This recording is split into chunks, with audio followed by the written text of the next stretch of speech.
This is Grandma Dunn was a Jensen, and these would have been probably Grandma Dunn's sister, Nettie Jensen. I think that was a lot. Grandma Dunn. When I say Grandma Dunn, I mean my grandma. And this probably would have been the mother.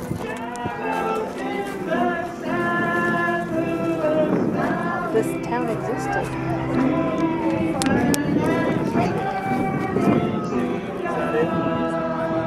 Oh, this is...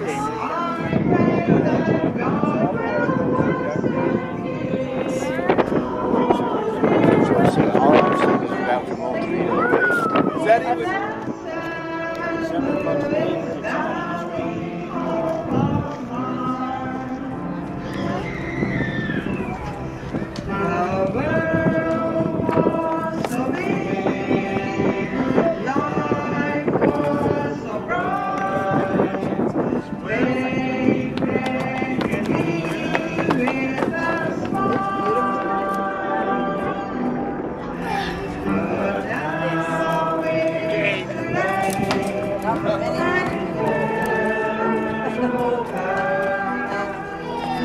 Oh my word.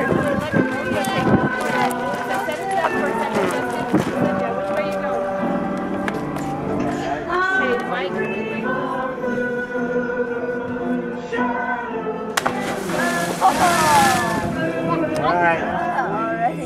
And I think it's...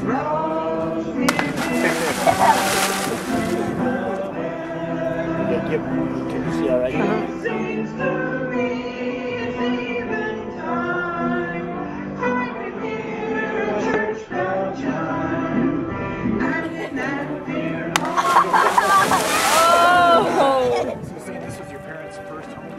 Yeah, this is where they lived when they were first married. And when else? And Vera Concepcion.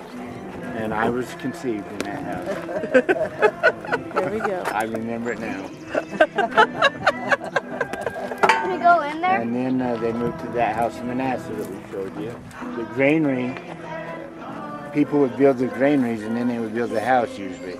Although I don't know if that's the case here, but that granary was really well built.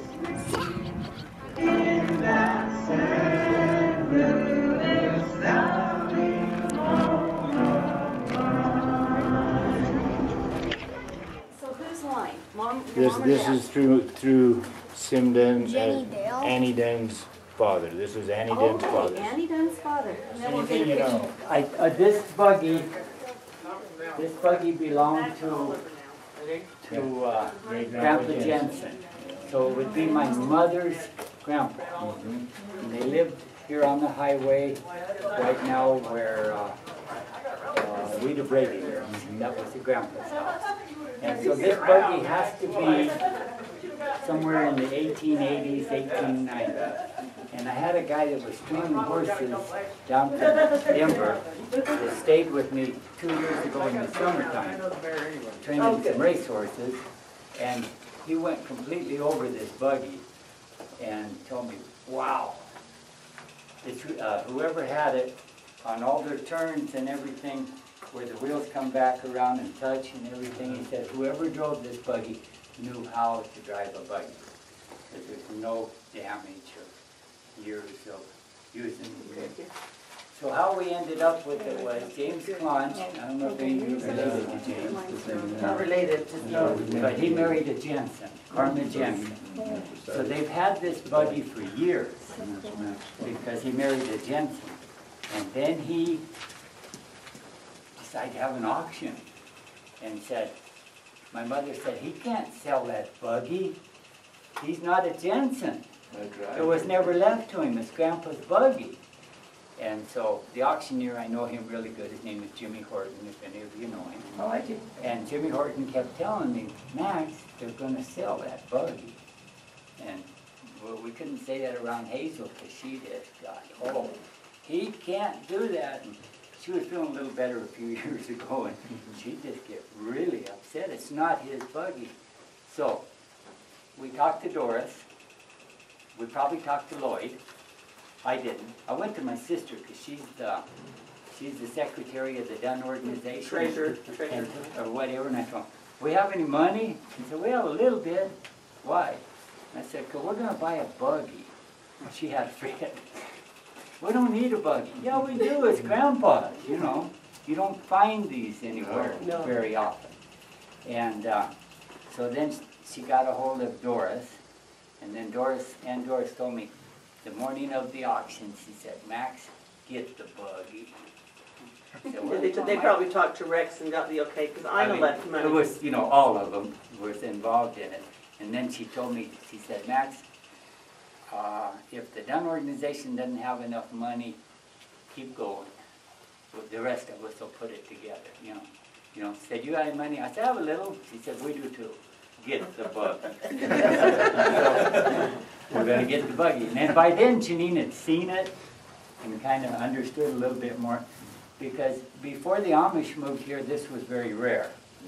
And it's been in a few parades. It has been. But when the Amish moved here, we're so used to seeing a buggy that my sister thought, well, you know, it's like going down and seeing another car. What the heck, you know. But it isn't to the fact this is so rare because how old it is, you know. And the guy that was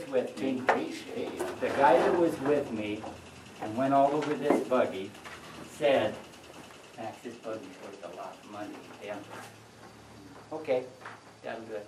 So I had it bought out here at the auction for $500. Because the auctioneer is a buddy of mine. And James Clonch knew some lady that we're related to that is a Jensen that's in Salt Lake or Provo or somewhere. And I'm sorry, I don't remember what her name was. She's an elderly lady. And they wanted the buggy. So they want to bid on the telephone. And I said, no, we don't know what they're really saying.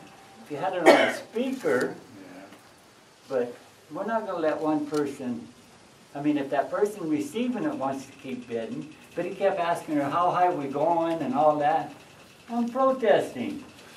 I don't know what she's really telling you, you know. Then pretty soon, I guess she doesn't want to, you know, okay. And then Bill Elam, you guys know Bill Elam? Yeah, you do. He's the scrap dealer Roselle on and town. Patsy Curley's husband. Oh, okay, yeah. Yeah, the scrap dealer. He has some old wagons. And he knew what this was for the Dunn organization. But he decided he wanted it. So he ran me up to 1,000. But I wasn't going to quit. We all have money, right? I mean, there's a bunch of us. I'm thinking, and this wasn't bothering me at all because I'm thinking, you know, if we got all the families together and everybody put in $25, we'd have it. You know, there's too many of them. You can't outbid that, You know, they can't outbid us. So anyway, I got it for 1,000, and I had to pay 300 and some for all the harness. We have all the harness that goes with it, and then the guy that I run racehorses with and all that kind of stuff, he brought me down 2 white horses. They look identical. One's a mirror, one's a gelding. They're white with their doppel with the little black spots, you know.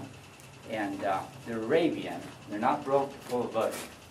But I'm thinking, oh, that would look really neat because this is the one that's for the 2 horses.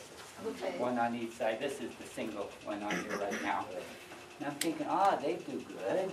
They look nice, a black buggy. And this buggy is really nice when it's cleaned up. It's just really dusty right now. With 2 white horses going in. By the time I get it done, I'll be able to ride because I'll be the oldest in the family. You got me by, what, 2 years? Pardon? You got me by 2 years? I'll be 70 next week. Oh, you got me by 3 years. Yeah. But anyway, that was a joke. Happy birthday, by the way. We was thinking of Aunt Ruth, because at that time she was 103 and still pretty feisty, you know, or 102 at that time, you know. Aunt Ruth would look good in here, you know. Now maybe I'll have to be Aunt Doris. Yeah, might be have to be down to Aunt Doris now. So anyway, that's the story of the buggy, and let me tell you, it's just really, really in good shape. That is amazing. And you can walk around the back here, it had a little pool back there.